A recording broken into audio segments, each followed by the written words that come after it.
Our first guest is one of our favorites. He's a very funny, entertaining man. He'll be performing at the Trump Taj Mahal in Atlantic City, July 16th through the 19th. Here he is, Don Rickles. Don, come on out.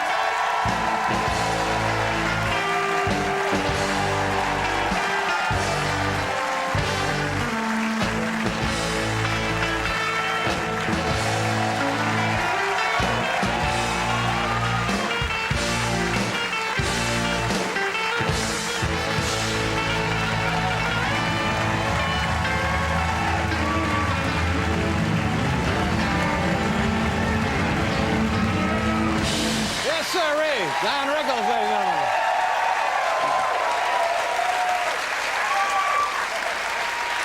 Nice to see you, Don. Welcome back to the program. I hope you're having a nice summer. Well, I was until France won, and then they raided my house. Oh. That whole thing with the, you know, we don't follow that too much, that with the... It's not as popular in this country as it is globally. No, right. You know, I never could get into that, you know. Mm-hmm. But now they just run around the streets now. Oh, vive la France. We win, we win. But during the war, they did a lot of retreating. Well, it's a long time ago. It's a long time ago, but I was over there. I was over there. How's your summer going? Pretty well? You working? You busy? It's hot, busy. Yeah. Traveling? Working the swamps, doing good. Yeah. Now, when I've been touring with Joan Rivers, who's a That's a pretty good lady. show right there. You and Joan Rivers? In Westbury. Yeah, Joan Rivers is great. Now, when you travel like that on the road, does your lovely wife, Diane, go with you? No, Babette goes with me. See, he has a running thing. My wife's name is Barbara, and he calls her Diane. You're going to love it when you're in court. That's right, Dave. Spit up all over me.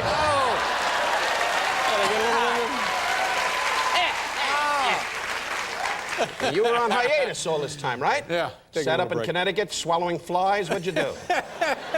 Just sit there by yourself going to your dog. On my lap, on my lap. Come on, boy, on my lap. Come on, sweetheart, till somebody shows up. Get on my lap. What do you do on a vacation? I can't picture you. And we've been together socially once, right, you know, yeah, twice, then twice. Yeah. See how you remember? Yeah. In Las Vegas, right. And once here at the 21 restaurant. That's a pretty good record, though. Oh, yeah, you know? Yeah, for you, that's a lot. We're 2 for 2. That's like 2 home runs. Because he's the kind of guy, you know, that sits in a house alone in Connecticut and goes, hello. I'm David Letterman. And who do you think shows up? I'm Johnny Carson. Nobody sees him either. You know, so. But you don't do too much, do you? I spent a couple of days at Action Park. You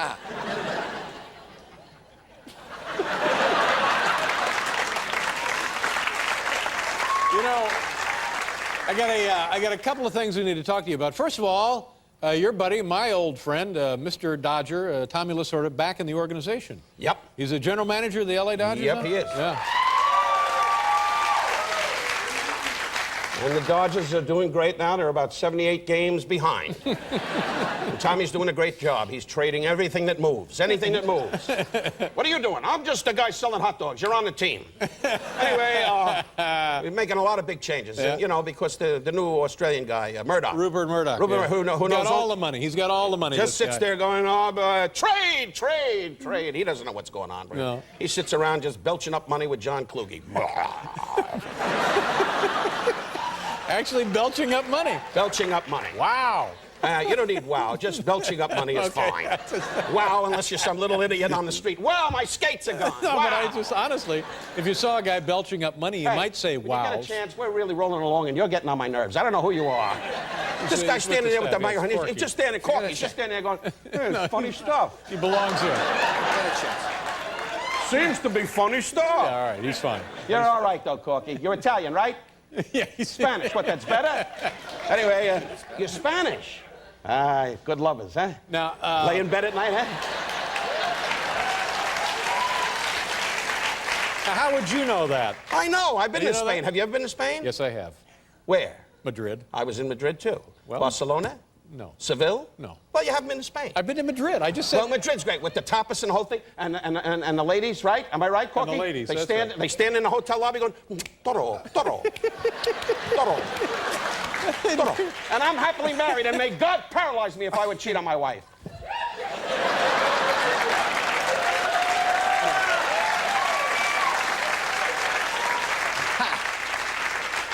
Wonderful country. Yeah. Now, Don, the other thing... Don, Jack Benny. Oh, Hello. Don. Oh, Don. For God's sake, Dave.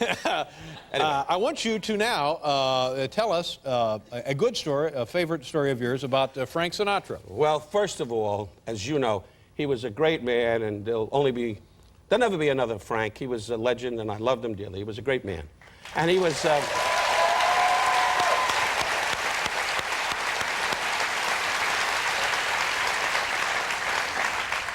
But, you know, there was another side to Frank. We worked Radio City the last tour together. And everybody said, what was Frank really like? You know, and I'd come backstage and say, Frank, I'm going on.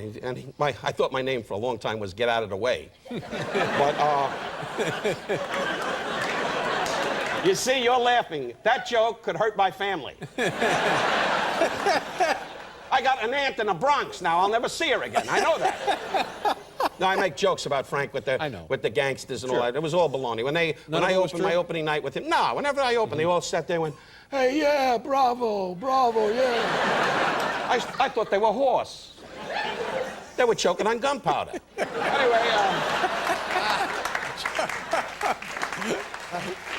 Anyway, I was working, well, he was at the Sands at the time, and I was working at the Sahara, and I came over one night in my single days. And what year is this? What are we talking about? In the 60s. Yeah. Yeah. You heard about the 60s. Yes, I did. I don't know, every time I talk to you, I get the feeling you're going to report me to somebody. Well, I could. It's like a checkup, you know? I could if I wanted to. Be like I'm not going like to. a Regis Philbin, an annoying kind of personality. It's, you know it's what I mean?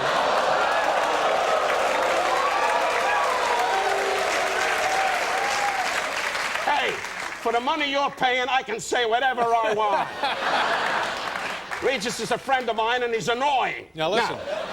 Now, you mentioned, I want you to finish this story about Frank. The first time he saw you work. Yeah. Well, the first time he saw me, he saw me, we were in the Sands one night, and I was with this girl. The first time he ever saw me work, you know, I said to him, Frank, which nobody ever did before, I said, Frank, stand up, be yourself, hit somebody. Right. And pretty much the audience did what they did here tonight.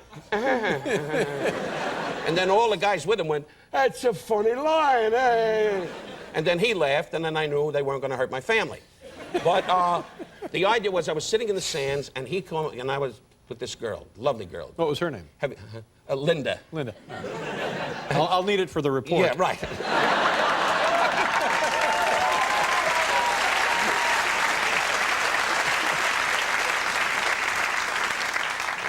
It's nice when the host gets off a good one once in a while.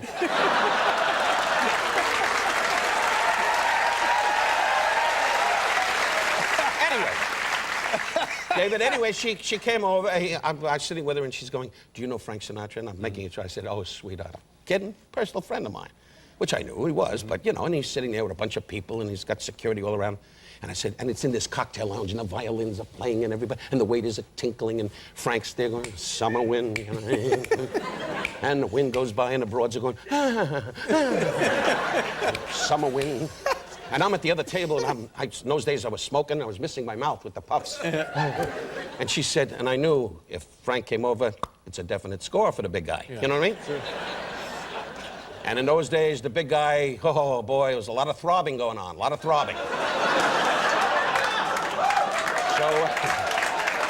So I was sitting there, David, and I went... image, isn't it? Yeah. By the way, his name is Eddie.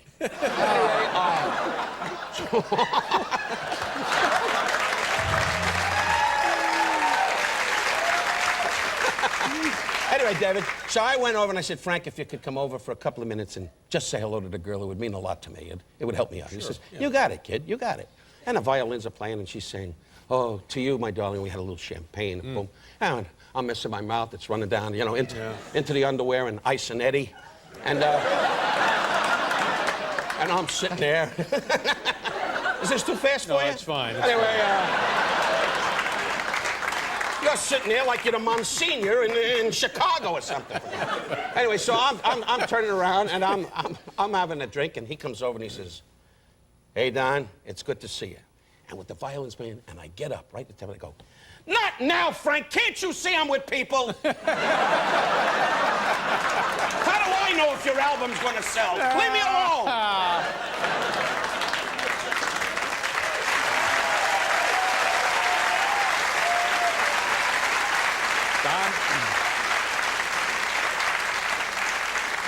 Now, as you're standing ready to come out here, I notice you got a guy with a camera back there. What's that all about? Why do you have a guy operating a videotape camera back there? The guy, Regis Philbin, you know, with Kathy, they got some morning show. You know, if you like birds and canaries and what, you watch it. You know what I mean? Sure.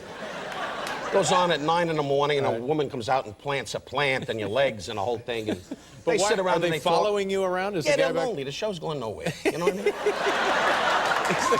Is the guy back there? And the guy's there, and he kept saying to me, Don, can't I hang out with you? I want to be with you and meet David Letterman. I said, we don't need you, Regis, go away. Regis is also here. Yeah, well, there's a little guy with a funny neck. Regis! I don't want him out here. I don't want him out here. There we go.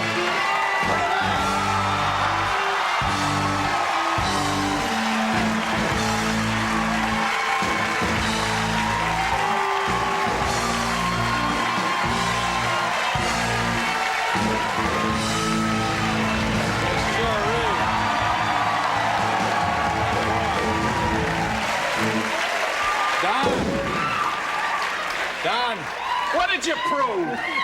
What did you prove? What a hand, huh? maybe Regis would like to meet Eddie, Don.